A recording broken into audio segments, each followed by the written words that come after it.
much. Thank you, everybody, and welcome to the program. I'm your host for tonight's festivities. Please call me Dave. Thank you. You know, I'm not the kind of guy who normally complains. I really, you know, I'm stoic. I like to keep my problems to myself and not really trouble anybody else with the anxieties that having a job like this can generate. But I'm going to tell you a little story about something that happened to me this morning on the way to work. What happened to you on the way to work? Get him out of here and beat him silly. A guy comes up to me on the street and he says, gee, I really, really enjoy your show. He says, I've been watching it for a few years now. He says, but when is Tom Snyder coming back? So I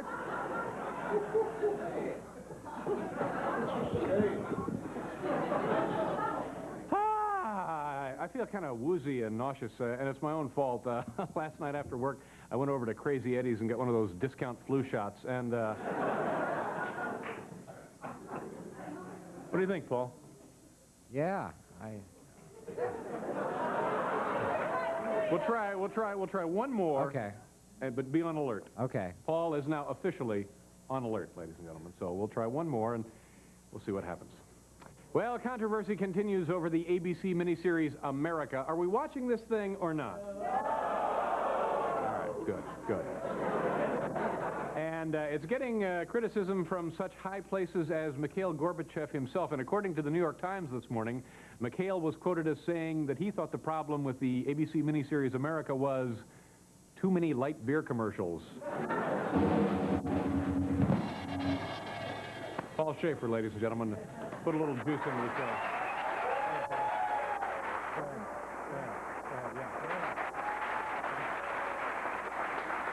Okay, here we go. It'll be some time. Oh, well, here we go. Paul Schaefer, ladies and gentlemen. Paul Schaefer.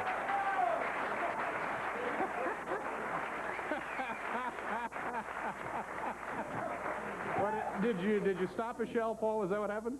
I think so, yeah. Yeah. How that happened. Oh, gosh, I sure do. I'm all right now, though. What a show we put together for you folks today.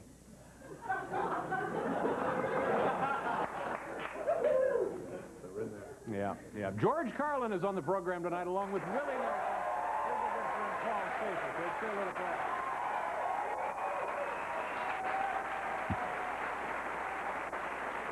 Thank you very much. Thank you. I'm sorry for that little outburst. What is it? I'm sorry about that little outburst. It just seemed to me that was what the Rat Pack used to do. One guy would just beat that was time. perfect. No, normally that would have worked. That's the kind of thing we needed to Well, it would have pump. worked in like 1962, I think. Well, that would have worked here tonight. Dump a little extra energy, a little extra adrenaline, and really make the folks feel proud. Normally it would work. That they came in here tonight to be with us on the show. Anything we want to talk about? No, I'm just, I'm totally out of breath now, and just, I've had it. Well, don't be despondent about that, No, Paul. I'm fine. I'm looking forward to the show. You did a fine job, and your heart was in the right place. It's a big night tonight. It's a kind of a hippy-dippy night tonight. With That's right. Carlin and Willie Nelson. Willie Nelson, yeah. We're going to get the guy in here who makes screen doors. How soon is he coming in? In March. We couldn't get him tonight, I guess, could we? Because March, that is the beginning of the screen door season. Oh, he'll be here in March. Now this guy, it's amazing. This guy, I don't know, he comes to your home or wherever he does it, and like within 8 minutes, he makes 2 screen doors. See, now, aren't you stunned by that? I was stunned when I saw him do it. I thought, wow, I'd pay this guy a lot of dough to come to my house just for like at a party. You know, like if your kid's having a birthday party, you'll pay some clown to come in and blow up animal balloons. No. Pay a guy to come in and make screen doors. Why can't we get him down here? Well, he won't be here till March. Ah. Won't be here till March. We called him, though. Yeah, we did. We called him. And he'll be in sometime in March. Right. But the call is out. Okay. Yeah, but he'll be in, and within 8 minutes, screen doors. We'll be up to our neck in screen doors. Try to get him here, though. By the time you can get a guy like that to come over to your house. He's coming, Paul. He's coming. He'll be here in March. Yeah, in March. Okay. You know how to make a screen door? No, but we need certain screen door repairs done. Well, he doesn't repair them. He makes them. Oh. From scratch. He comes in, 8 minutes later, you got 2 screen doors. 2 of them Boom. in 8 minutes. Front door, back door, right there. Screen doors. Great. Feel like my head wants to bust open.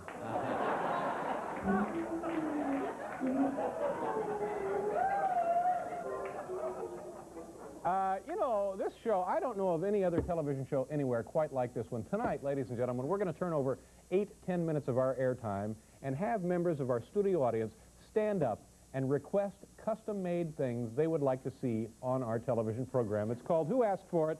And here's an eager young man working his way down to the microphone now. Yes, sir. How do you do? Nice to see you. What's your name? Jason Watts. Jason, where are you from, sir? Mechanicsburg, Pennsylvania. Oh, that's a lovely part of the country. What do you do for a living out there? I'm a student. Student, where do you go to school? Harrisburg Community College. Yeah, well, what are you studying there? Just liberal arts. Liberal arts? Yeah. And what do you hope to do with that degree? I really don't know yet. I'm still thinking about it. Come from a big family? Yeah. Brothers and sisters? 5 brothers, yeah. All right. Okay, Jason, what can I do for you tonight here on Who Asked For It? Okay, well, Dave, I've come here to see the show a couple of times, but something always ends up spoiling it for me. Oh, I'm sorry to hear that. And tonight this jerk keeps waving at the camera. I was wondering if you could do something about it. Oh, yeah. Yeah. That's fairly distracting. I can see where that would be a burden to you, sir. Excuse me, do we have any pages up there? Yeah, can you guys come down and take care of this fellow who's doing the waving? Yeah, it's right here in the second row. Yeah, that guy. Okay, that's fine. All right, thank you very much. Thanks, boys. Thank you. I hope you enjoy the show now, Jason. Thank you very much.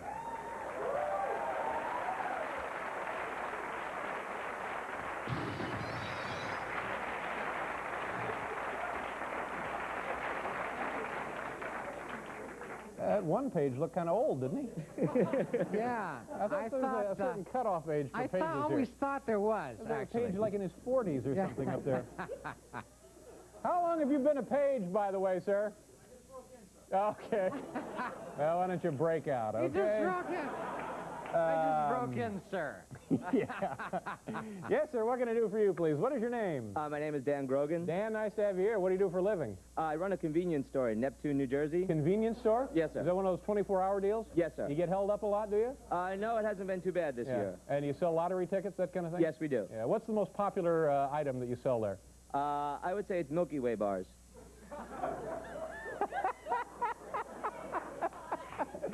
I guess so. I didn't really think of that. All right, what can we do for you tonight? I have an idea to improve your show. Why don't you try guest hosts?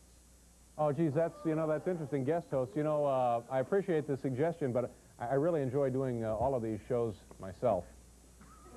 And it's funny that you mention it, though, because tonight, right tonight, this very night, we're starting something brand new. We're having celebrity guest stars sit in for various audience members. Boys, bring him down if you can.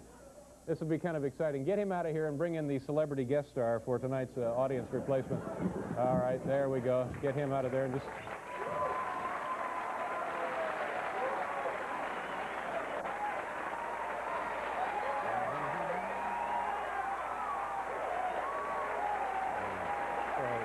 It's going to catch on.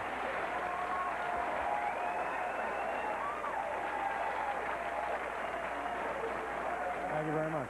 Thank you. Tony Randall on that page seemed to be about the same age. Did you notice that? Yes, sir. What's your name, please? My name is Jack Shane. Jack, nice to have you here. What part of the country do you live in? Corning, New York. Oh, it's beautiful up there, too, upstate New York. Gorgeous. What do you do for a living up there? Disc jockey. You're a disc jockey at where? A radio station? Yeah, WCBA. Okay, what can we do for you tonight, sir? Well, I've always wondered what would happen if you pointed 2 of these TV cameras directly at each other. Yeah. Gee, I don't know. We've never really done that on purpose. So there may be some kind of like feedback or something. That's what I was thinking. Yeah. Well, how can we try that? We'll turn a couple of these cameras around, like 1 and 3 here, and point them at each other. Okay, 1 and 3. Okay, that's our director, Hal Gertner, and just turn them around, and there they go. And so far, nothing. Now they're looking. Uh-oh, head on. Okay. Wait a minute. Something. Gee, what is going on here? What the? Hi, Dave. Oh, my gosh. Ladies and gentlemen, it's the ghost of Hall of Famer Stan Musial. Stan, what brings you here tonight? By pointing those 2 cameras at each other, you somehow summoned me from beyond the reaches of time and space. Yeah. Stan, correct me if I'm wrong here, but aren't you still alive? Yeah, pretty mysterious, huh, Dave? But there's no mystery about the best family-style restaurant in St. Louis. At Stan Musial's, you get chicken and ribs cooked to perfection at a price that'll score a home run. And on Saturday and Sunday afternoon, Hal, bring the separate kids the in cameras. for all Hal, the pull them Little League apart. Special. Separate them, Good Hal. size portion. Okay, fine, Stan. Thank you very much. And how about- Stan Musial, ladies and gentlemen, Hall of Famer.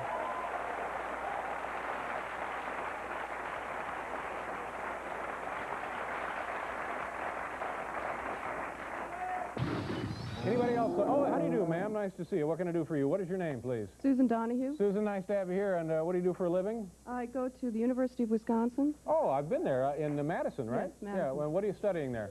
Forestry. Forestry. Forestry. All right, and what is your question for us tonight? Well, I'd like to know what you and your show are doing about the environment, especially the protection of endangered species. Good point, and I'm sad to say we're probably not doing enough, but I'm telling you, beginning tonight, Paul, all right, this will be the last one, all right, Paul, this is it, no more.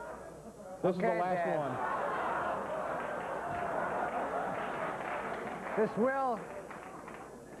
This will be our last. This will be our last bald eagle, but Okay. but it's almost but it's almost done, and Sid made this fabulous curry and mint eagle sauce here, but after this, no more. Okay, all right. Hey, by the way, Yes, Paul. speaking of barbecues, you know, and I forgot to introduce him from the Willie Nelson family. He's going to be with us sitting in all tonight. Mickey Raphael from the family on harmonica. Nice to see you, Mickey. Thank you. Okay. They have a big barbecue, too, you know, every year, but they don't, No, you know, not the they Eagle, stay of away course. from this. No, that, you wouldn't want to do that. That would be immoral Yeah. and outrageous and stupid. You can sit down, Be by the flat. way, ma'am. Thank you very much. No, don't. Woo! Okay, George Carlin is here and Willie Nelson. We'll be right back, folks. Take a look at some of these.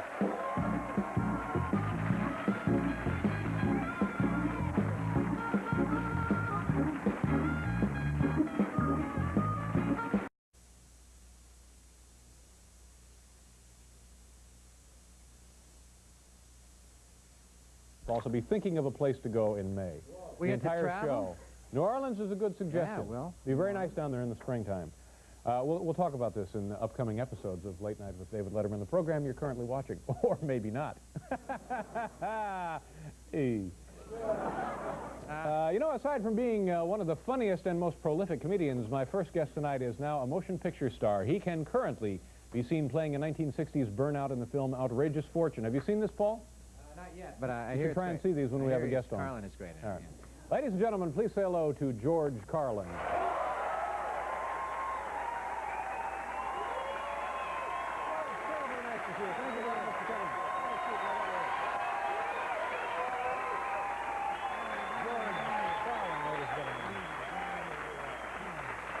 How you doing? Oh, pretty good. Nice to have you here. And Pleasure to be at the new, improved Late Night 87. Late Night I 87, mean, I don't know how to exactly, say it except- absolutely. Right there.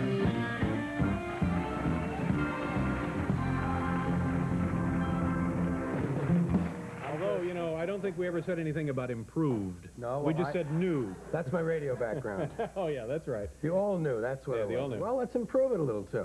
All right, well, that's why you're here. Well, I'm pleased as punch. How was your holiday? We had a holiday yesterday. President's Day. Yeah, That's well, right. I was hoping that you had a safe and sound President's Day. Did you and yours have a... I stayed home and celebrated quietly. Yeah, we did the same. The wife and I stay home on those kind of things. You know, let the kids, God bless them, let the kids go out. And the people, they want to drink, they want to drive. It's not a good night to be on the highway. No, maniacs. Yeah, the idiots and the maniacs, both out. So we stayed home. We had dinner, exchanged gifts. Oh, that's nice. And What did you get from your wife? I got a set of forks, Yeah? each one different, which is nice. Yeah. And I gave her a couple of passes to a museum that hasn't opened yet in our area. Well, that's nice. Yeah, Very and then we thoughtful. watched the late news, took a bunch of sleeping pills, and we were off. I mean, I say we had a heck of a time and some darn fun. Well, that's good. That's Yeah. great. What else is going on? Oh, you know, I'm working in that movie. That's well, I'm not working it anymore. No, you finished the movie. Yeah, I How many think so. movies have you done? I've done 3. I've done 1 in each of the last 3 decades. Well, my legs hurt in between, and I don't, you know, it's hard to get over there. But it is kind of silly. It is, it's really silly.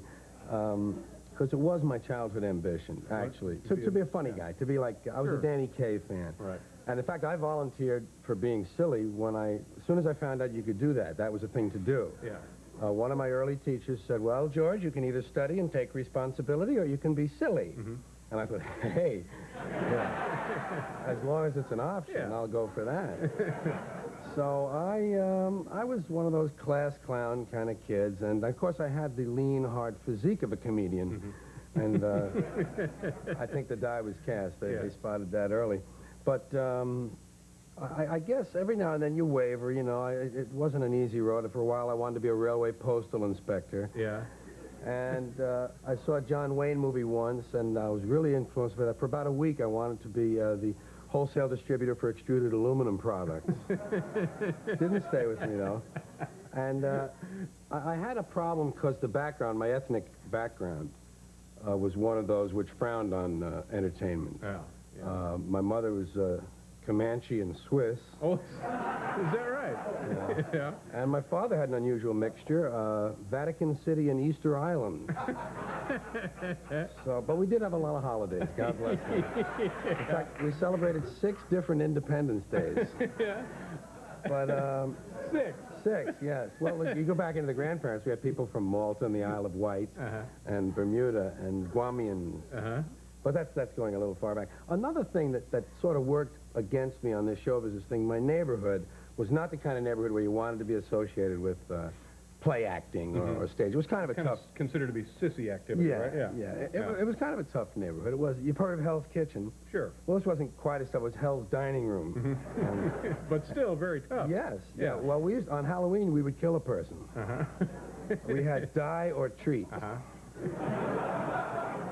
Did you know, actually, there's also a rich, tough neighborhood in New York called Hell's Servants' Quarters? Oh, is that right? This is probably a little farther north over there. Yes, it was. Yeah.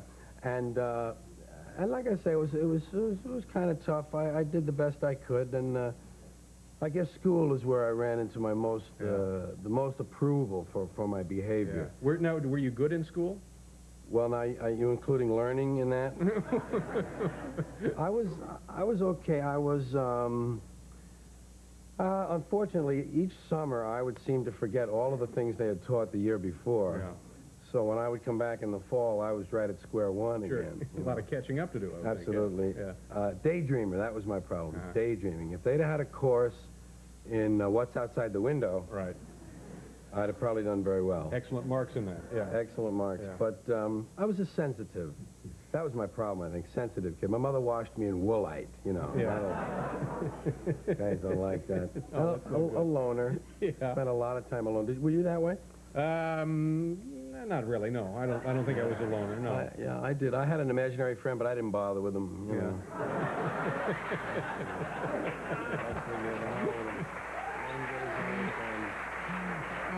I tell you what, let's do a commercial here, and we'll continue visiting tonight here with George Carlin. We'll be right back.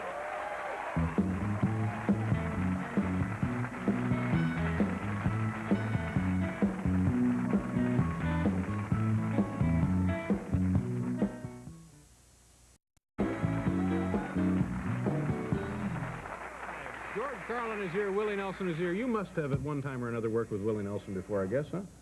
Not on the same bill, although we recently up at Lake Tahoe, we were on the same stage, but I did an early show, he did a late show. It seems like it would be a good combination of shows, though, doesn't it? Yeah, that wouldn't be bad.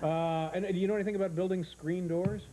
No, but listen, I'm willing to try anything. I mean, I'd like to. But aren't you amazed that there's somebody who can actually build in eight minutes 2 screen doors? I think so, sure. Yeah, I think that's very impressive. I might pay to see that. Well, you don't have to pay because we're bringing it here to free network television. And this will be tonight? Well, no, not tonight, in March. Oh.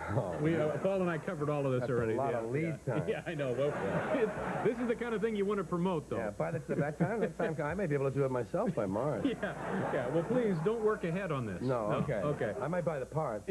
Yeah, get all the equipment. Okay. Now, tell me about your activity with girls when you were a school kid. Well, I wasn't, I was too smart for my own good with girls. Mm-hmm. Like when we would play doctor, I would find an aneurysm. You know, get this girl to a hospital. There's nothing much to tell about that. That's about the extent of that. The sad part of it is I used to spend a lot of time in this building. Yeah. See, Kid from this area, right? Yeah, I was from the Upper West Side, Yeah. but I was an autograph collector and stage struck, and I'd rather just talk about some real stuff. Because I've been trying to be jokey and all that, and I always feel a little funny about that. Do you mind me saying that to them? They're listening. Sure, we'll edit it right out. Yeah, that's good. Well, it'll make me feel better anyway. Because I'd rather just tell you something that's really true. I collected autographs when I was a kid, and I hung around this building. We used to walk up the stairs of this building. I think it's around 68 stories. Yeah. We used to get here when work would be over about 5:30. There wouldn't be many people. We would walk up to the top and walk down, wait for the radio shows to get over, collect autographs. What year are we talking about now? I was 10, 11, and 12 years old, so that was 1947, 48, 49. Radio was just, finishing. TV was just coming in. And I used to go down to my dentist's office and take his business cards and then go collect autographs. I was really stage struck. So you'd go up to somebody with the business card of a dentist? And Yes. That's interesting. We have a 12-year-old dentist here. What I did, I got jazz musicians at Birdland and places like that, and the different stage shows. I always wanted to get up and do something. In school, I would have to get up. I sang and played manana in the 5th grade for Sister Annunciata's club meeting. And I don't think they understood that at all. Peggy Lee might have enjoyed it, but... was that your first actual, not a real gig, but... No, well, I was in Sister Nathaniel's 2nd grade band. It was mostly sticks and clappers, but it seemed like a band to us. We played for Joe Louis and Eleanor Roosevelt at a band. My first liberal benefit, actually, when I think about it now, at Horace Mann School. So I was always looking for ways to show off. That's really what it amounted to. Being a smart ass on the corner, having to have the last word and everything. What was was it fun working in this film with Shelley Long and Bette Midler? Yeah, it was. I was really concentrating very hard on getting it right, you know, because I'd like to do more of this, and I did a lot of preparation. But you must hate it, because what you do, when you go to concert, you just go out there, it's you, it's no props, it's no dancers, and you do your act 90 minutes, 2 hours, whatever, and you go home and you count your money on the plane. But here, you show up and you sit, and you sit, and you sit. But that's what got in the way the other time, was that I was so used to being up on stage alone and taking care of everything myself. I couldn't mix, I couldn't work collaboratively. I'm able to do that now. No, I like the difference. I like the balance. I've already done that. That stand-up thing, fine. I know I can do that. I like the idea of surrendering a little, letting, and having to wait and work with someone else and use someone else's words. It's a different set of muscles that you get to use. Now, is that ever a problem for you when you see something and you know in the back of your mind intuitively that it could be funnier if it was done another way? Were they open to suggestions like that? Well, on this one they were, On this one, before we ever started shooting, they let me put my own feeling into the character and, my own cadences or words that I would use, or even jokes that I thought were better. But then I had to pull back. I could see that they had done what they needed to do. Leslie Dixon, it was her first screenplay that was sold, I guess, and it was just very well written to start with. I didn't feel like changing. Did you ever threaten to walk? Oh, yeah, first day I got there. 2 more trailers or I'm gone. You got to do that. If you're making movies, you got to make a scene. That's it. Is it playing all over the country now? All over. Any screen. Outrageous Fortune with Shelley Long, Bette Midler, and George Carlin. Do we have a clip here? Clip? No. Okay. No. Good to see you again, George. I said no clip. We'll have you back when the guy makes the screen. It's nice to see you. We'll be right back, kid.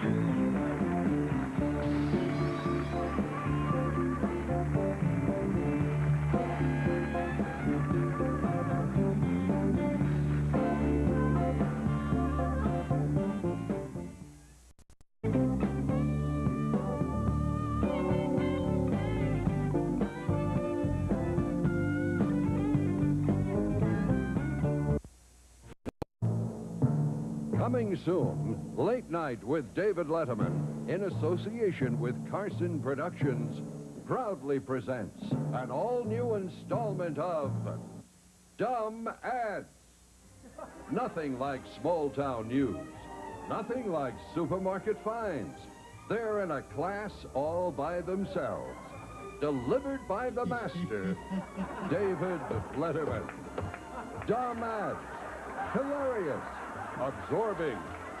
Classic. So, come home to NBC. Come home to Dumb Ads. Now and forever on Late Night. Hey, America. Isn't it time to feel good again?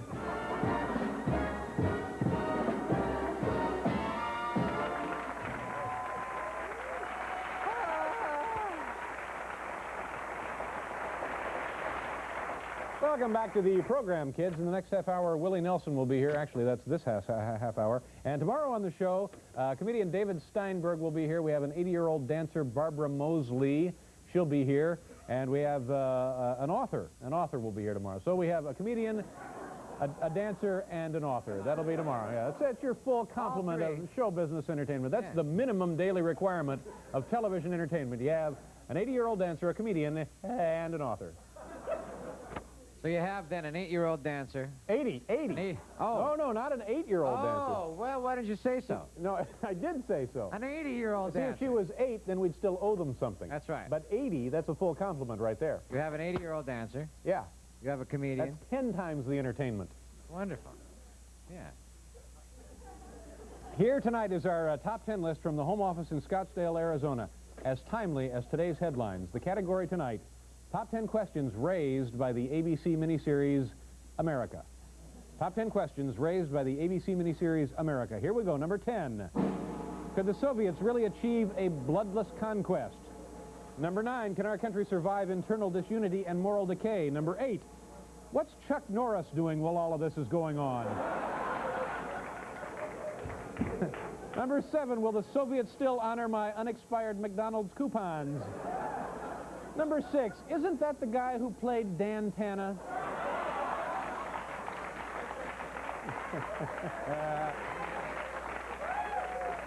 Number 5, do we still have any of those old board games in the closet? Number 4, some miniseries, where's Richard Chamberlain? Number 3, if you win, how will you use your crown to help others? Oh, I'm sorry, that's a question raised on the Miss America pageant. It's a mistake. Number 2, that's not how you really spell America, right? And the number 1 question raised by the ABC miniseries America, what else is on?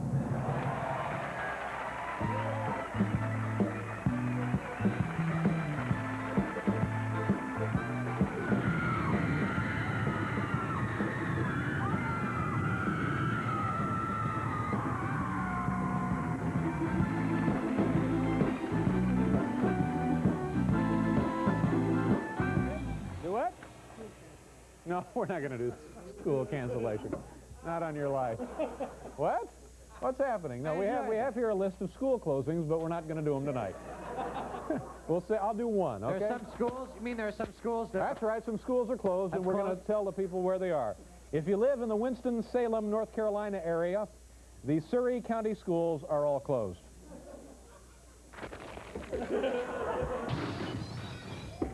And will remain closed until further notice.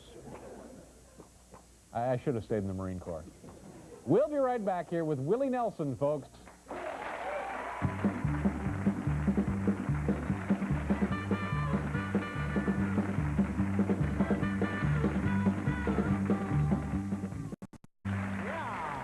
Welcome back. By the way, we are the only network talk show that offers school closings. That's right. You give us 20 minutes, we'll give you the world, okay? Here's your world right here, all right? Okay. Coming up in this half hour, it's already the half hour. Let's just bring him out. It's really a pleasure to welcome our next guest back to this program. The man is a legend in country music, and he too now is a motion picture star. His newest film opens on February 19th, and it's called Red-Headed Stranger. Here now with Paul and the band, please welcome Willie Nelson.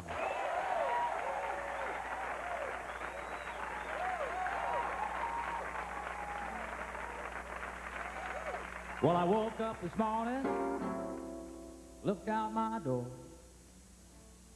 I could tell my milk cow, I could tell by the way she looks.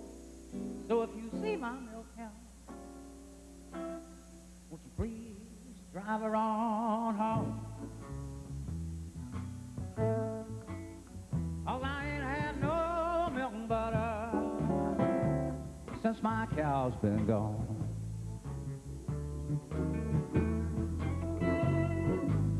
You gotta treat me right, day by day. Get out your little prayer book, get down on your knees and pray, 'cause you're gonna need my help someday. And you're going to be sorry the swing.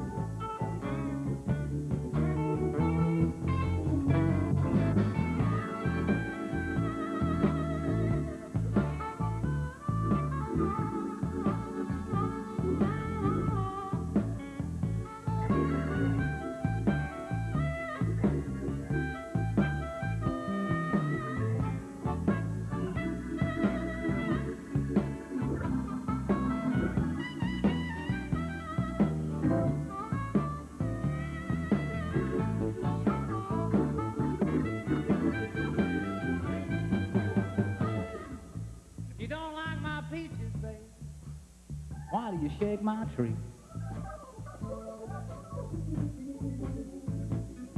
I said, if you don't like my peaches, baby, then why do you shake my tree? And if you don't want my loving, then why don't you just let a good man be?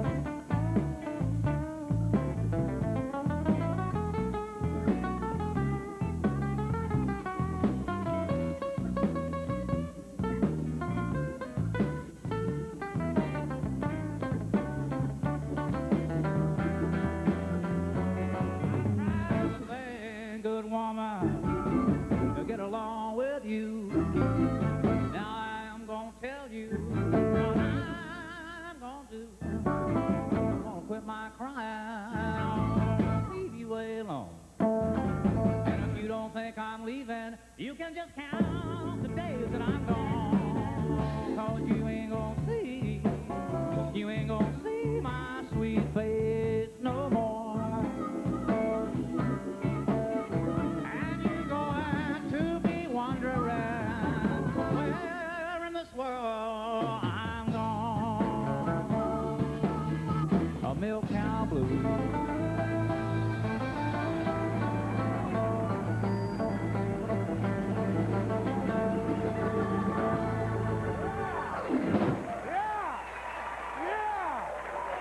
Yes, sir. Now we're getting somewhere. Really good to see you. We'll be right back, folks. Come on over.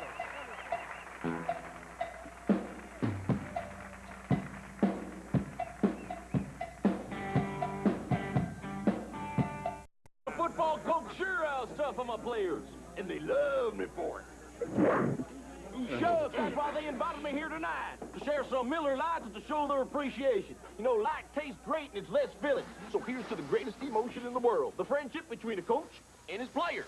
No thanks, boys, I gave up cigars. For a great get-together, there's only one light beer. Miller Lite. I just love these reunions, don't you, boys?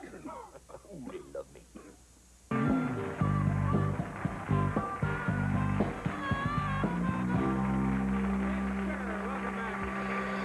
Willie Nelson is here. What was the name of the song you guys did? Milk Cow Blues. It's a great song. Thank you. It's a great song. That makes me, I want to travel with you. Come on. Because I have a feeling you're having more fun than I am. So to be you and me on the bus every night. What time is the last show over? Oh, whatever we want it to be.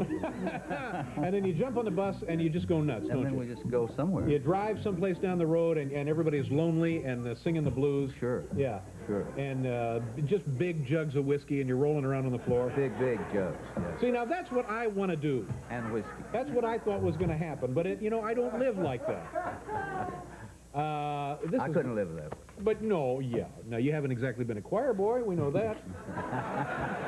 You've had a pretty good run, haven't you? Well, it's been all right. Yeah.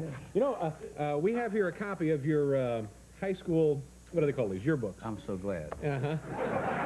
And these things, I guess everybody knows this, but these things are the most entertaining publication you can have anywhere. I agree. I got one. Everybody looks like a serial killer in my graduating class.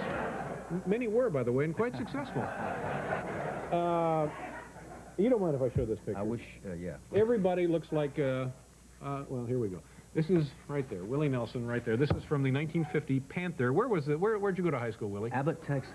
Abbott, Texas. Yeah. Played some baseball, played a little softball, basketball, football.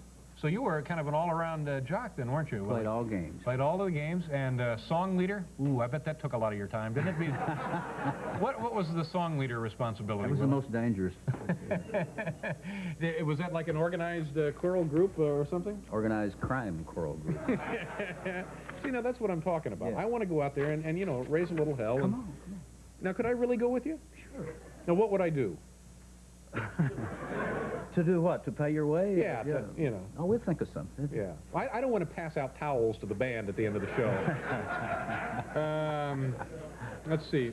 Oh, and then this woman right here. Do you remember anything about this woman? This is probably not fair to do to her, but this was a classmate of yours, Patsy, I believe her name is. Where?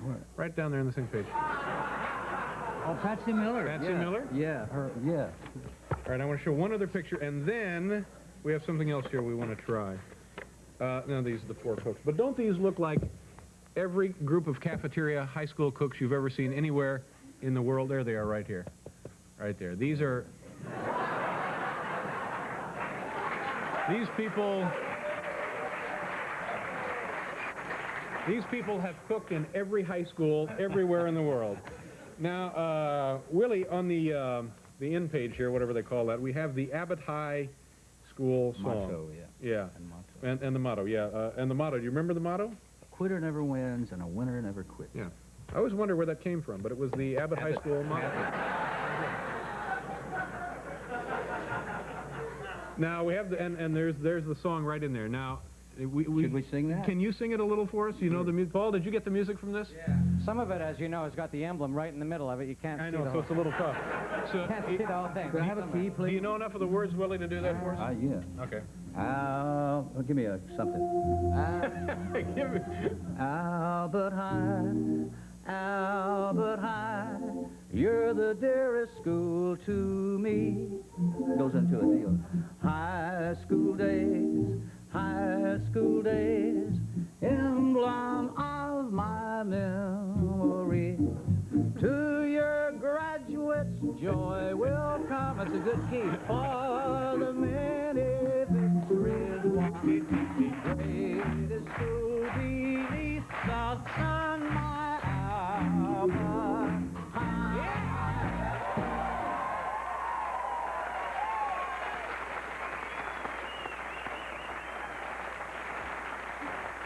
Abbott High. Are they, is the school still in existence back there? Oh, yeah. Yeah, still. Hi, I'm Dave Letterman with some good news about tonight's rerun from General Electric. The radiation emissions are now within reasonable risk levels, so I hope you enjoy it.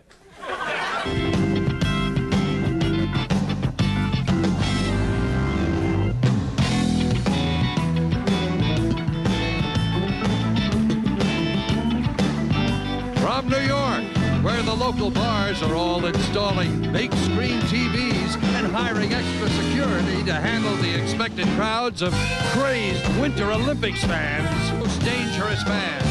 And now, a man who thinks it's kind of eerie how we haven't heard anything about Judd Nelson for a few weeks. Thank you very much. Thank you very much. Welcome to the show, ladies and gentlemen. Tonight is Wednesday. What is the date, Paul? 5th of March.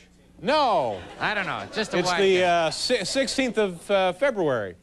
17th. Oh, it's 17th the 17th of February. Welcome to the program. I'm in a great mood. From time to time, I am able to devise things purely for my own amusement. And I'm right in the middle of one of those deals now.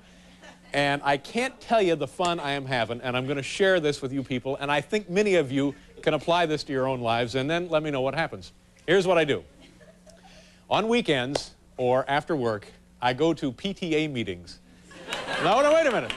I go to PTA meetings at the local elementary schools, and I'll sit in the back, and whenever there's a problem under discussion, I'll let them have 2 or 3 minutes of back and forth, what do we do, and then I'll raise my hand, and they'll call on me, and I'll say, how about a hoagie sale? God, I don't know. Yeah, that was a, huh? Yeah, thank you very much. Like a silly duck. Well, Israel says it is totally unacceptable now for Israeli soldiers to have buried 4 Arabs alive with a bulldozer. They said that was totally unacceptable. That's what you say about a lousy plumbing job estimate. That's not how you describe an atrocity, is it? No. Hoagie sale. Hoagie sale. All right, Rusty, what do you think? It's Mike. You know, last night I decided to watch coverage of the New Hampshire primaries instead of watching the Olympics, just because I wanted to see an American win something. That's why.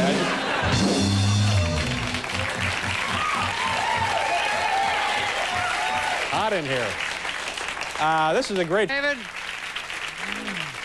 when we started doing this show 37 years ago, did you ever think it would be the nutty gas that it turned out to be? I never did. What's the matter? Very quiet in here. Well, I nearly have the flu. I may have the flu. I caught it, I think, from Hal. Hal, how are you feeling? That's a good thing. Yeah. So, and Hal had the flu, and now I think I might have the flu. Ah. Yeah. Hal, did you take a day off work when you had the flu? Afraid I did. Yeah, yeah. You won't see me taking a day off work when I have the flu. What day did Hal take off? He took off Monday. I do some of my best work when I have the flu. Well, good. So we have some of your best. We have something to look forward to. Then. That's right. For a change. Right. Oh gosh. And also, oh, never mind. Come on. Never mind. No. I'm very interested. Are you really interested? Yes. Yes. Because I'm going to say it, and then you're going to say, "Well, I don't care." No, go ahead. Well, they're cloning cattle now. What do you mean? It was right on the front page of the Times this morning. They're cloning cattle. They can make as many identical cattle as you want.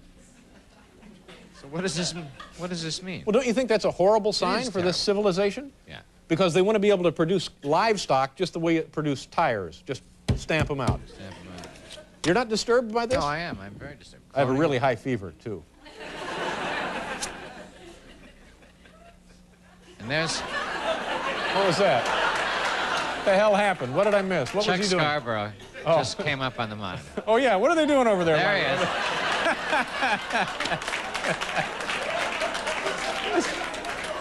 Talk about a guy with a high fever. Wow. It is hot in here, though. Or maybe it's just my fever. Huh? Here we go. Let's do it. Let's just get on, and I'll pretend I'm feeling fine. From the home office in Lincoln, Nebraska, here's the top 10 list.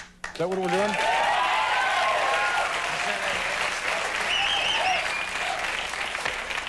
Do I look sick, Paul? Do I look sick to you? Yeah, you actually do. You look a little clammy and a little... That's not a nice thing to say to somebody who's not feeling well. You look Well, a little clammy. I'm concerned about you. Are you all right? Has anyone I've got a terrible fever. I'm burning up. I'm on fire.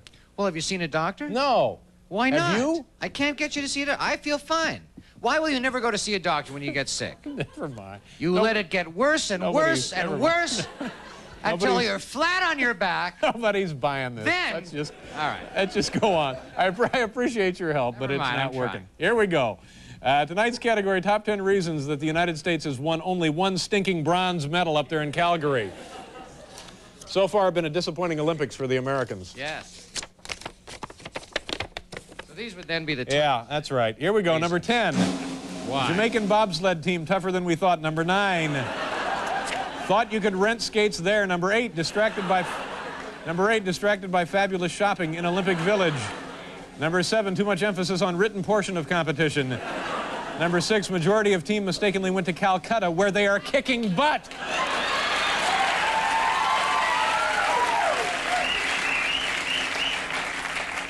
Distracted by Kathy Lee and Frank Gifford making out in the press box. I hate that. Hope to get high-paying agony of defeat spot on Wide World of Sports. Number 3, our ice dancers cannot concentrate with those dashing Mounties around. Number 2, who cares? The real Olympics are September 16th through October 7th right here on NBC. And number 1, the number 1 reason we haven't done well in Calgary, our uniforms are just too itchy. Box, you know it's time for real fun. These are supermarket finds, and we do this because people love them. What does that say? It's not something we do when we don't have real comedy to do. We do this because people really seem to enjoy these actual items from actual supermarkets, and then we show you how life can be funny anywhere you turn. It's not because we have nothing else to do. No. It's because we know you enjoy this. And Paul, do you have music for supermarket finds tonight? Yes, I do, David. Oh, good. Let's hear it. As a matter of fact, To help me do the Supermarket Finds song this evening are some friends of mine who have recently been inducted into the Rock and Roll Hall of Fame. They'll be appearing at Radio City Music Hall on March the 30th. Here they are, ladies and gentlemen, the Drifters. Oh, my goodness. It's... Well, there we go. If you're wondering where the grocery lots can be, at the Acme, Safeway, Sloan, or A&P, just turn on late night on NBC. Dave's got supermarket finds for you and me. Just turn on late night on NBC. Yeah, Dave's got supermarket finds for you and me on NBC.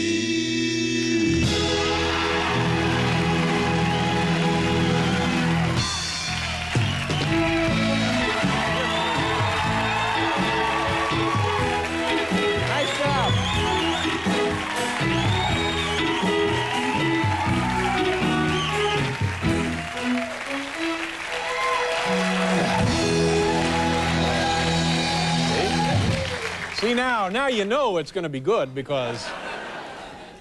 Paul, seriously, think about outfits like that for you and the band. I will. Would you try it just try it one night?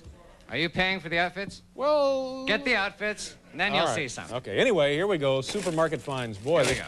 Be difficult to live up to now, won't it? Here we have an item, and again, these are actual items you can buy in any supermarket anywhere in the country. Dutch fudge. We have a giant bag of Dutch fudge there. Sort of like a euphemism, doesn't it, Paul? Kind of a euphemism? Ooh. Yeah. What do you mean? Well, I spent the weekend shoveling Dutch fudge out in the barn. Jesus. Did you really? Well, like...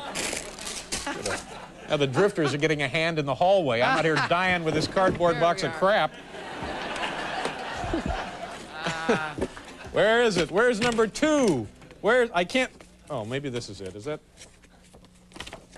I'm sorry. The show's not going the way I had hoped.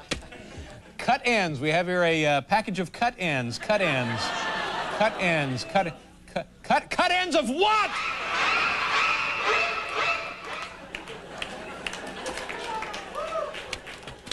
Drifters sounded good, though, didn't they? Yeah, they did. Sounded great. 425 gummed stars. Boy, boy, if you thought Night of 100 Stars was dull, well, that's just barely a joke. This is just barely a show. Here we have something called Alpo Light, meaty flavor. Alpo Light, Shiny, meaty flavor. Shiny coat. Meaty flavor. Shiny coat. Meaty flavor. Shiny coat. Meaty flavor. Shiny coat.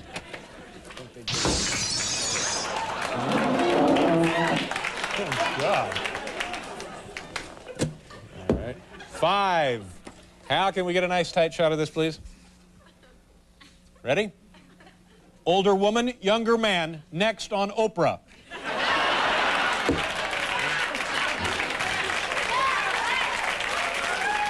Awful joke. I like Oprah. I'm very fond of Oprah. Are you really? Yeah. Number 6, peanut butter Rambo action cup. There it is. I like these better than the Rocky IV nougat clusters, I think.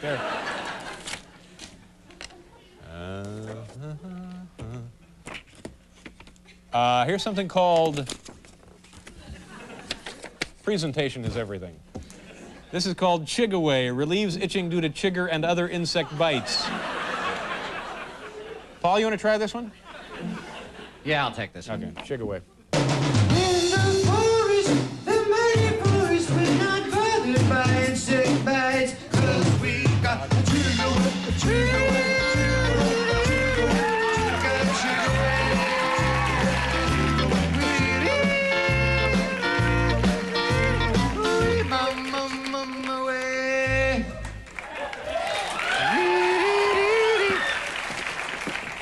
I'm starting to feel a little self-conscious because I don't sing. Get in I notice all the really big laughs go to the guys who sing. Get in on one of these. Do you want to get in on one of these? No, I don't. I'm fine. I have my little box of items. That's all I need. This is something called Brain 3 Formula, because your brain deserves the best. And here there's a little, in the little box that says, a healthy body requires a healthy brain to perform at its best. On the other hand, Mary Hart. Oh. That's only a joke. I know. And finally, Tidy Cat Box Liners. You see a picture of Edward Lowe there, and it says, originator of the cat box filler industry. Edward Lowe, for you it all started with a dream, a vision of a better tomorrow, a tomorrow where all cats could be tidy cats. Edward Lowe, America, and the world, thank you.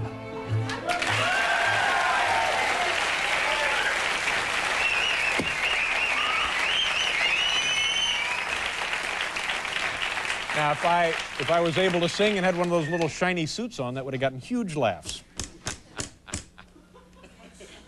I know.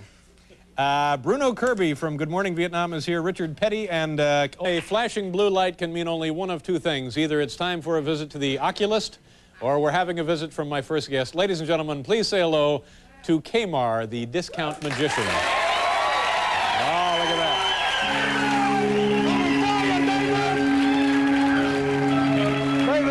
No, no, quit screwing around. Just don't do that. You're going to hurt someone. No, I put so much. You know, we have to get a special permit for you to do that. No, because you know something, I use just an alcohol, and in fact, I put so much that look at. I don't want to smell your hands, Kamarr. Okay, David, you know. How you been? Nice to Mind if I put my cigar there? Yeah, but be careful, don't. Right, sure. No, he paid for anything to catch in on fact, fire. Look at the ESP. He has a cigar there, and in a newspaper, he's also with cigar. You're getting so famous. Yeah, I'll be David, darned. you know? How about that? Just something. Yeah. Look at you. Yeah, Isn't that amazing? You. I want to do a trick. You know, the magicians, they always cut paper in half. Yeah. David, would you hold this with one hand? And this How have you one with been the lately, other? by the way? No, not so good. What's the matter? Well, you know, you heard. Little closer. No, I didn't hear. What are you talking about? I had a little problem, you know. What was the problem? I had a little, let me cut this straight like that. Oh, excuse me. Oh, no, I'm sorry, I didn't do it. Oh, oh, Dave, I'm sorry. Oh, my God. I am sorry. I made him, oh, God. You know, you're trying to pull here, you bonehead. Give me don't those. worry. Give me those. Oh, give me those. Let me see. Let me see. Let me take something off you. Don't worry, I'll take bring a it couple back. inches off this I'll cape. bring it back. That's the whole idea, David. David. How are Lois and Jimmy, Listen, by the way? Who, David. What? Who is, what store you buy this? Because I don't know where it comes from, well, but it's... I order another one. Yeah, now, okay. David, I have here, ladies and gentlemen, you know, in fact, we have no prearranged with David. No prearranged at all. Oh, yeah, in I fact, like to think we've been rehearsing all day for this. I don't even sing it.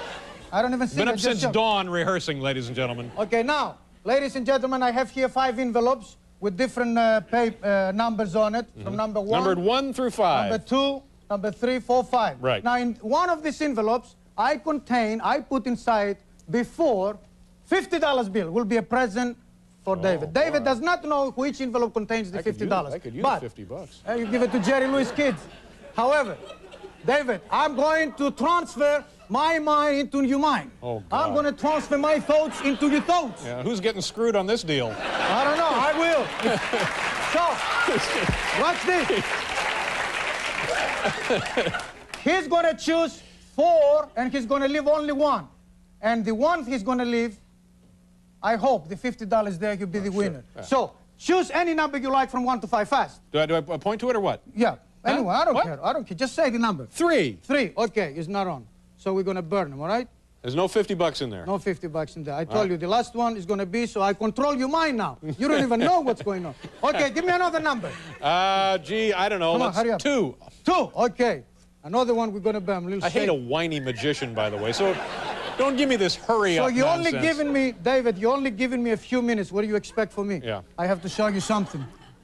This is a clipping from Chicago. Right. 1972. 1971. Greek magician prepares to walk on Lake Michigan. Okay, that's my new project. I'm going to walk on the Hudson River. This is your new project? I'm going to walk. You announced your new project in 71? Well, that was in Chicago, but not in New York. Did you walk on Lake Michigan? Yes, it's right over Well, there. anybody can walk on Lake Michigan. It Oh, yeah? freezes. Oh, not in winter. It was in summer. Okay, what else we left? We have one more. Which one? We have 5. 1, 5. 5, ladies and gentlemen. How much time do we have here? 20 We're seconds. going to burn this one too. Okay. Oh, and this is the one you did not choose. Nice to see you. You know, we're right in the middle of a show here. Could you come back later? Okay, now, take this away. We burn everything. What happened to my 50 bucks, But Kamarr? this is the number one you choose, and it's sealed. And we're going to cut him. Watch my hands Yeah, very sure. carefully. Yeah. Watch. Be happy to. Okay. Put inside like this. And watch what you got there, David. Oh, my God. Look at what he has in there. The $50 bill is here, I hope. Small. $50. Oh, All right, it's here it is, you win $50. it. Rich. Thank you very much. Now, $50, ladies and gentlemen. Watch this one, David.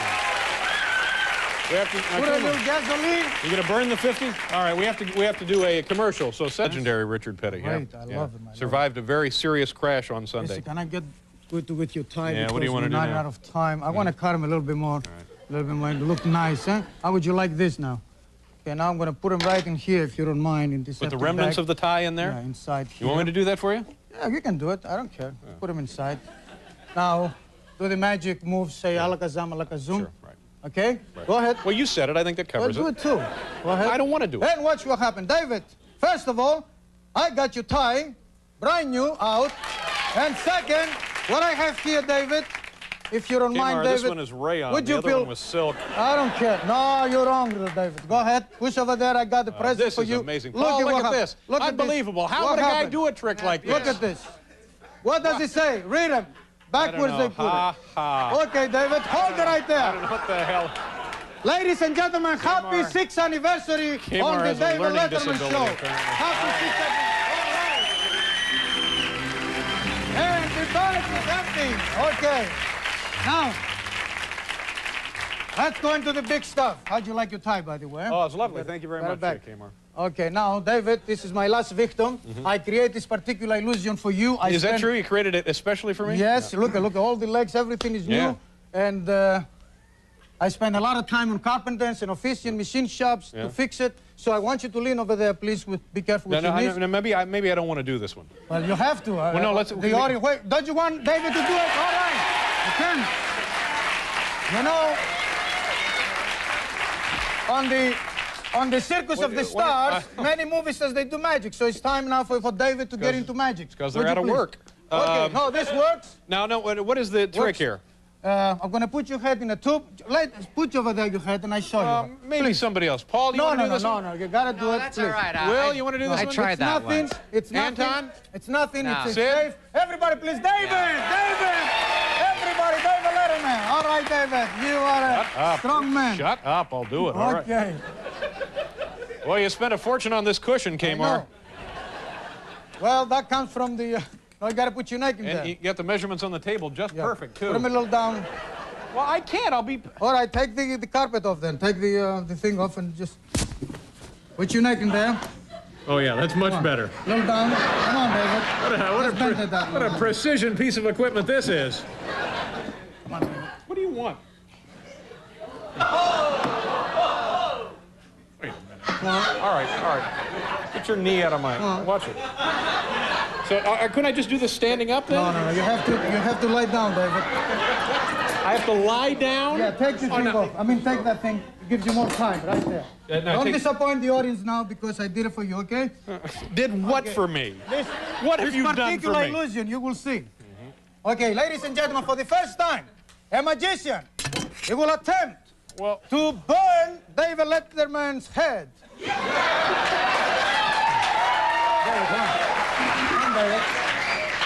Looks like you were practicing on yourself earlier, Kamarr.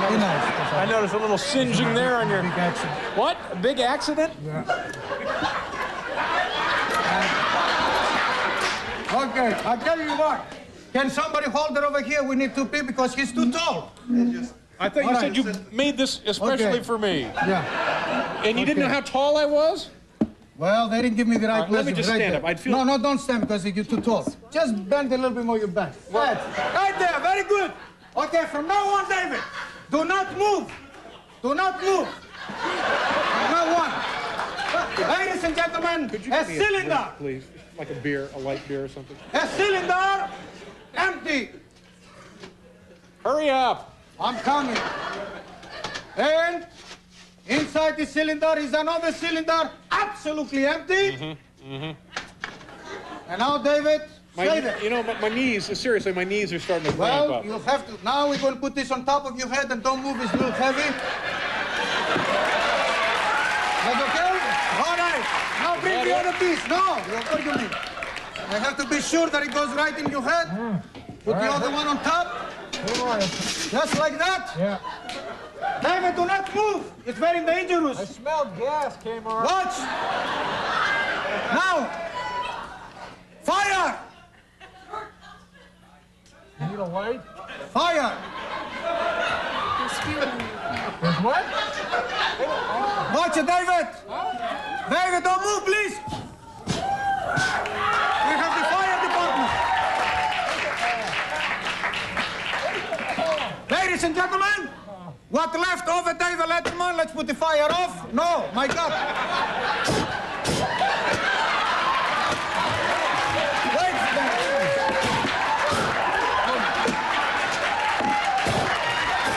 David, stay there, please. Ladies and gentlemen, what's left of David? David.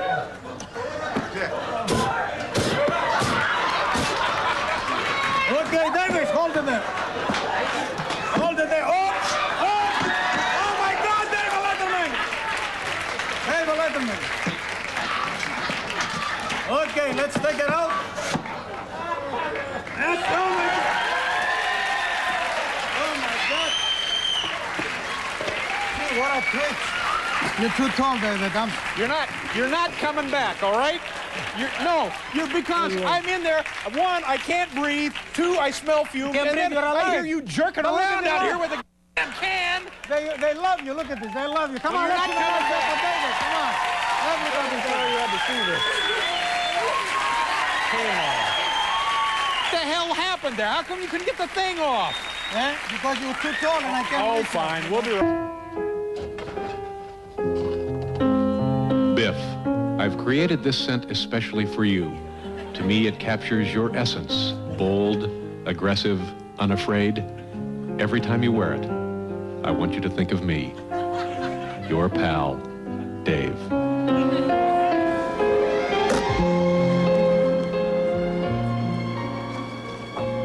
Dave, I've created this fragrance especially for you. I think the blend of oils and spices embodies your personality. Spirited, soulful, just a hint of the Old West. Your buddy, Biff. Hi, I'm Paul Schaefer. You know me as a lover of beauty, but I'm also a great judge of beauty. And that's why I'm proud to present this extraordinary collection of late-night fragrances for men. Letterman and Forever Biff. With only minor skin irritation, you can wear scents as romantic and unforgettable as the men for whom they're named. But don't take my word for it. Pick up this month's issue of Super Cycle and turn to this advertisement. Then, just pull back the scented flap and apply to your pulse points to enter the enchanting world of late-night fragrance. It's as if Dave's in the room. And hey, if you act now, we'll throw in this Bill Windle bronzing gel. So you can keep a glowing tan all year round, just like the famed announcer. Unleash the splendor of you, and remember, this doesn't mean we're gay. Thank you.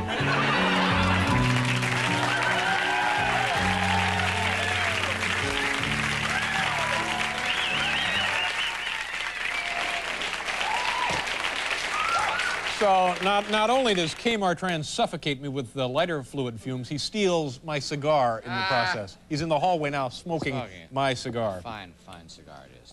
In this half hour, Bruno Kirby will be here and players during his career. And last week at Daytona, going 180 miles per hour, this man rolled his car over about 7 times. Had kind of a sore ankle. The cast came off this afternoon, and he plans to race again this weekend. Folks, please welcome the King, Richard Petty. Pleasure to meet you. How are you?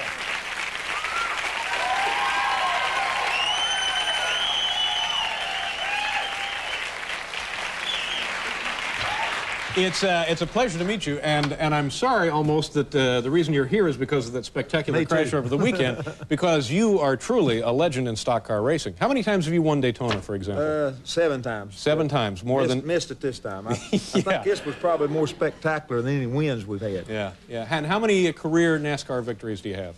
We've won 200 races in 30 years I've been at it. And that's the most any one competitor has ever put together? The next closest is 110, I think. So that's amazing. You've won 200, and second is 110. Right. That's quite a career. Well, tell the folks what happened here. This is what lap of the race were we looking at there? I think about 104 or 5 laps. We just run a little bit over halfway, and I came off the corner and got tapped in the back and got sideways. Now, who tapped you in the back, do you know? Somebody behind me. You don't really see all of what's going on. Yeah. Now, and, is that a mistake? Obviously, it's a mistake, or is it just part of racing? It's a mistake on my part for being in front of him, you know, being right in front of him. Where should you have been, do you think? A long ways in front of him. Yeah. All right. Anyhow, he tapped me, and the car got sideways, and then A.J. Fort went low and hit me in the left front where the car came down in front of him, and then it started rolling over. Yeah. And I can remember this, the spinning now on you nose. Get it here again, don't you? Bang, well, right there. Then I get hit again. I remember spinning on the nose and holding on the steering wheel, and then the car got quiet, and then all of a sudden it got violent. Yeah. When that other car hit it, and it spun around another 3 or 4 times. So when the car became airborne, what speed had you been traveling? Well, when the car started, it was probably running about 180 mile an hour when it started spinning around. Yeah. And then when I got hit again, it went back up to 180, it felt like. And, you know, it was just a matter of just spinning enough to just scrub the speed off, and then the car slowed down. Yeah. Now, when people were watching that, I know your crew and everybody at the race and everybody watching on television, you are probably thinking the worst. Now, is it possible for you to tell us what you were thinking, or is it just you're in shock at that point? Well, no, I remember part of the wreck. Most of the time when you have a wreck like that, you're just blank out and you don't remember anything. But I remember knowing I had to hold on the steering wheel, keep my arms from flopping around because start hurting stuff. And then it kept spinning, and then it stopped, and then Dale Emmett, my crew chief, called and said, "Are you all right?" He's on the headset. You can hear him on the headset. Yeah. And so I'm sitting there, and I can't see anything because about half blind because of all the spinning around. And I feel around and get the button, and I say, "I'll talk to you as quick as I get my breath." Well, that was just enough to know, for the crew to know that I was okay. Yeah. And then my son came by, and he said he saw me moving around in the car, so he felt like everything was okay, even though, you know, you might have something broke. The main thing is you're talking, and they know you're conscious. Okay. Yeah, right. Absolutely. Is this the worst mishap you've been involved in? It's the most spectacular. I don't know that, because it really didn't hurt me. Hurt my feelings, hurt my pocketbook because it tore up my race car and I didn't win the race.